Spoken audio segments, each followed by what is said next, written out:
referee. Another busy weekend for your fellow officials. Let's start, if we could, Ross County versus Celtic, because there was some debate over some of the decisions that were made there. First of all, I don't think anybody would be debating the award of a penalty kick for Ross County for Liam Scales' handball. No, I'd be surprised if anybody was looking for anything otherwise there. He's clearly outstretched his arm. It's made contact with the ball. As we mentioned earlier, I was quite surprised that it was his far away arm that made the reaction rather than the one closest to him, which would obviously be trying to protect his face in the ball in. But no, there's no mitigating factors there. It was a penalty kick, and it was awarded correctly. And the officials were correct as well to order the retake, because the TV pictures were pretty clear. Kasper Schmeichel was about a yard off his line, wasn't he? Yeah. No, there's nothing contentious about that. Nothing that anybody can complain about. Maybe the Ross County groundsman for the repair work that's going to have to be done at the penalty spot. Right, and then obviously it culminates. The contest culminates in the end. First of all, Luke McCown is awarded a free kick. Some people, including Don Cowie, saying that award was wrong. It should never have been given. It wasn't a foul. What's your view on that? I think it was a foul. When you see it slowed down, or not even slowed down, when you see it at the time, the Ross County player attempts to play the ball, but you can see the knees knocking together. He hasn't impeded him. So yeah, I've got no issue with that being a foul.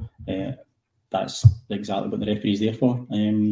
Don Cowie, his team still got another 60 yards to defend, and Callum McGregor showed a lot more guile and intuitive to get that ball moving quickly. It was just typical quick thinking from McGregor, and I think he caught him in the hole. But by the way, after 90 minutes of the effort, that gargantuan effort that Ross County put into that, you could understand why they were switching off there. But again, it's just Callum McGregor. I think that's right. Whether or not you think the decision's correct, the fact is that Callum McGregor's caught him napping a little bit with that one. Kuhn goes up the park and scores. Celebrates with the fans. Chris Boyd says that he should have been yellow carded for that, and that would have been the second yellow of the afternoon, and a red for Kuhn. Your thoughts, Des?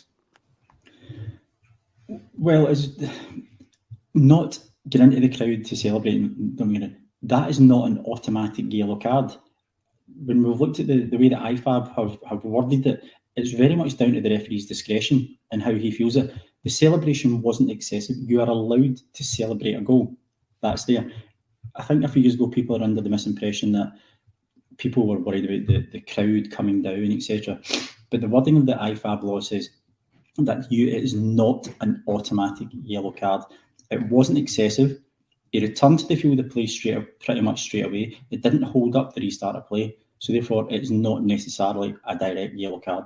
Is that a new directive from IFAB, Des? Because maybe people are guilty of just believing if a player runs to the crowd to celebrate, he gets a yellow card. That was the way of things.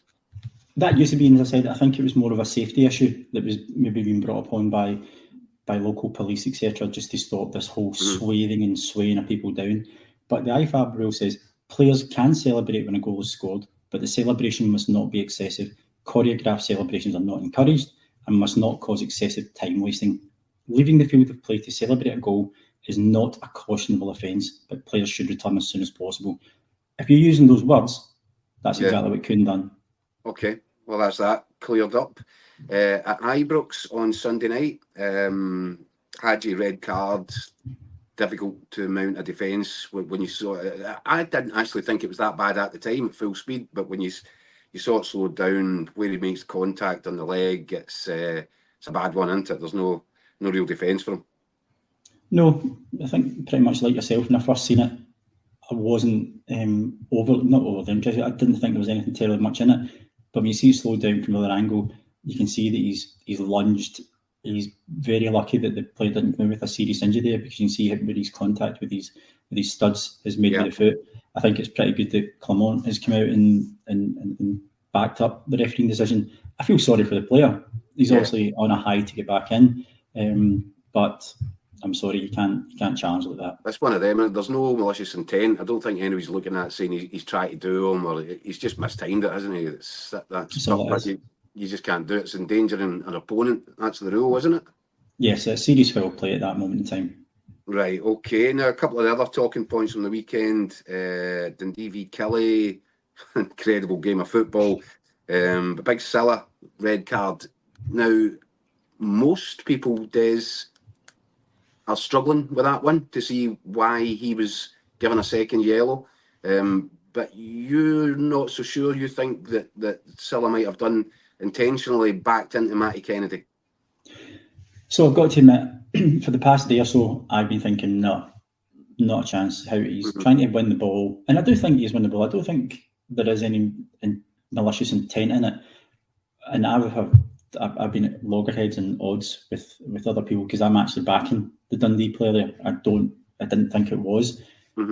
I've now started to question it because I've seen another angle where he does throw his arm out. And you think he knows that Matty Kennedy's there? I don't know if he's being cute. I'd like to think he wasn't, but the angle that I was shown today for the first time put a wee bit of doubts in my head. I've got to say, I put my hands on it first. I didn't think it was a second yellow card. I think it was very stupid to get involved because he'd only been cautioned, a couple of minutes beforehand. But when I seen that sort of angle, it's the first time it's put doubts in my mind, and I can see why Grant Irwin has went for the yellow card, and I wouldn't castigate him for it. Right, okay. There was another red card in the Hib versus Motherwell match. There is one more incident I want to talk to you about, Cyril Dessers' incident at Ibrox. But in terms of the red card for Triantis of Hibs, 2 bookings again. Second booking, I don't think there's any complaints over. Were you satisfied that it was the right decision to book him in the first instance for diving? Yeah, I think both yellow cards were absolutely merited. I think it was rather silly and stupid and naive of the player to get involved. And why is he going in for a challenge like that when he's already on a yellow card? So yeah, I've got no issues. I think Triantis was guilty of naivety and stupidity for being involved. What was the dive for as well? And guilty of cheating. Absolutely. Yeah, I mean, I'm all for that. I think I like to see referees clamp down on that. That was a dive. It was the right thing to do. As Chris Sutton might say, he's better than that. Now, in terms of a penalty that wasn't given, that was at Ibrox on Sunday night as well. Cyril Dessers attacking the back post at a corner kick. His shot's clearly pulled. Why wasn't that one pointed out to the officials? Why did that kind of go unchecked? I've got no idea. No idea. If the referee has missed it, which David clearly had, because he would have got involved. But that's why VAR's there. Yeah, that's your safety net. They're watching. They're observing it. I have no, and I'm not even going to try and give any justification for it. I'm just really surprised that VAR didn't get involved because we've seen them get involved in the things that are less obvious, less blatant. But that's as clear a shot pull as you're ever going to see, and particularly when it's a corner kick and an attacker is looking for a header at a potential goal with opportunity. Couple of yards out. Yeah, that's why VAR, in my opinion, that's why VAR should have been getting involved in that one. As I recall, Des, at the start, when VAR was first introduced, there was a whole spate of these things where the referees didn't spot a shot getting tugged. I wonder, could this be a deliberate decision to kind of leave the kind of bulk of the responsibility of decision-making with the men in the park? That doesn't, I mean, kind of, why bother with VAR at all then? Yeah. if that's the idea behind it. Yeah, no, I think you're absolutely correct.